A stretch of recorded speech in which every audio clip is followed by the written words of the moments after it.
बहुत बहुत शुक्रिया आप सभी का जीके न्यूज पॉइंट पर ऑफिशियल फेसबुक पेज पे आप मेरे साथ हैं। आप सब जानते हैं यकम अप्रैल की शुरुआत के साथ ही जो सालाना बड़ी तब्दीलियां होती हैं मरकजी सरकार की या बजट के मुताबिक जो बदलाव लाए जाने होते हैं वो 1 अप्रैल से स्टार्ट होते हैं अप टू 31 मार्च 2024 और 25। तो जो पिछला जो फिस्कल ईयर था, जो हमारे सामने माली साल था, वो खत्म हो चुका है और आज से बड़े पैमाने पर तब्दीलियां। क्रेडिट कार्ड पर बहुत सारे लोगों को छूट थी, जहां पर किसी तरीके से वो डिडक्शन नहीं होती थी, थोड़ी बहुत चार्जेस जो उनको पड़ते थे जब ट्रांजैक्शंस वगैरह होती थी। लेकिन अब जाकर आज से वो तब्दीलियां, जिन तब्दीलियों के मुताबिक वहां से भी थोड़ी डिडक्शन होगी, तो थोड़ी सी वहां से आपके लिए अच्छी खबर बिल्कुल भी नहीं है। लेकिन जहां तक बात टैक्स के हवाले से है, तो आज 1 अप्रैल से रात 12 बजे से ही जो माली साल है 2024-25 उसकी शुरुआत हो गई है और इसके बाद इनकम टैक्स से मुतल्लिक मरकजी बजट का जो नफाज है वो भी अमल में आ गया है, जिसका ऐलान मरकजी वज़ीर मालियात निर्मला सीतारमन ने अपने बजट तकरीर में किया था। आपको याद होगा जब बजट आखिरी पेश हुआ था और बजट सेशन के दौरान बाद में जाकर इस पर बहस मुबाहिसा भी काफी हुआ था। एनपीएस के लिए क्रेडिट कार्ड के कवानीन में रकम से मुतल्लिक 5 तब्दीलियां आज से 1 अप्रैल से शुरू हो गई हैं और नए टैक्स निज़ाम का मकसद टैक्स जमा कराने का जो तरीकाकार है उसको बाकायदा बनाना, स्ट्रीमलाइन करना और ज्यादा शिरकत को फरोग करना है, ताकि जो टैक्स पेयर्स हैं, टैक्स दहिंदगान हैं, ना उनको कोई मुश्किल आए और ना उन इदारों को जो टैक्स जमा करते हैं।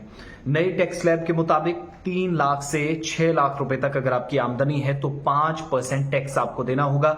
जो पहले आपको 3.5 लाख तक की एक छूट थी, वहां पर 0% था, अब 3 लाख तक 0% और 3 से 6 लाख रुपए अगर आप कमाते हैं तो आपको 5% का टैक्स इस पर अदा करना होगा। 6 लाख से 9 लाख रुपए अगर आप सालाना कमाते हैं तो 10% टैक्स देना होगा।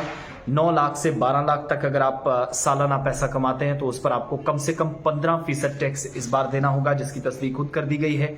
12 लाख से 15 तक अगर आप कमाते हैं तो 15% टैक्स उस पर देना होगा, जबकि जो 20% टैक्स और 15 लाख रुपए या इससे ज्यादा आमदनी पर 20% टैक्स आपको देना होगा। तो 12 से 15 अगर आप कमाते हैं 20% और अगर आप 30% टैक्स देंगे, दैट मीन्स आप 15 लाख से ज्यादा कमाते हैं। इसके अलावा इस निज़ाम के तहत काबिल टैक्स आमदनी में मजीद कमी आएगी। 5 करोड़ से जायद जो आमदनी जिनकी है या 5 करोड़ से ज्यादा रुपए कमाते हैं, 47% सरचार्जेस की सबसे ज्यादा शरह को कम करने के लिए 25% कर दिया गया है। इनकम टैक्स रिफंड्स में टैक्स दहिंदगान माली साल 2020-21 के लिए 30 अप्रैल तक ज़ेर इल्तिवा रिफंड हासिल करेंगे। लाइफ इंश्योरेंस पॉलिसी से मैच्योरिटी की जो आमदनी है 1 अप्रैल 2023 को या इसके बाद जारी की जाती है, जिसकी कुल प्रीमियम जो है वो 5 लाख से ज्यादा है, तो टैक्स के तहत होगा। इसकी भी एक अनाउंसमेंट कर दी गई है। और दूसरी बात ये कि सरकारी मुलाजमीन के लिए छुट्टियों में टैक्स छूट की हद को 3 लाख से बढ़ाकर 25 लाख रुपए कर दिया गया है और तवक्को की जा रही है कि मरकजी हुकूमत के नए टैक्स निज़ाम से टैक्स दहिंदगान को फायदा मिलेगा। बहुत सारे लोगों को इंक्लूड, बहुत सारों को एक्सक्लूड किया गया है। जो समझ ना पाए दोबारा से देखें कितनी फीसद आपको टैक्स देना पड़ेगा, कितनी आमदनी पर, वो सारी डिटेल्स मैंने इसमें दी है। बहुत बहुत शुक्रिया।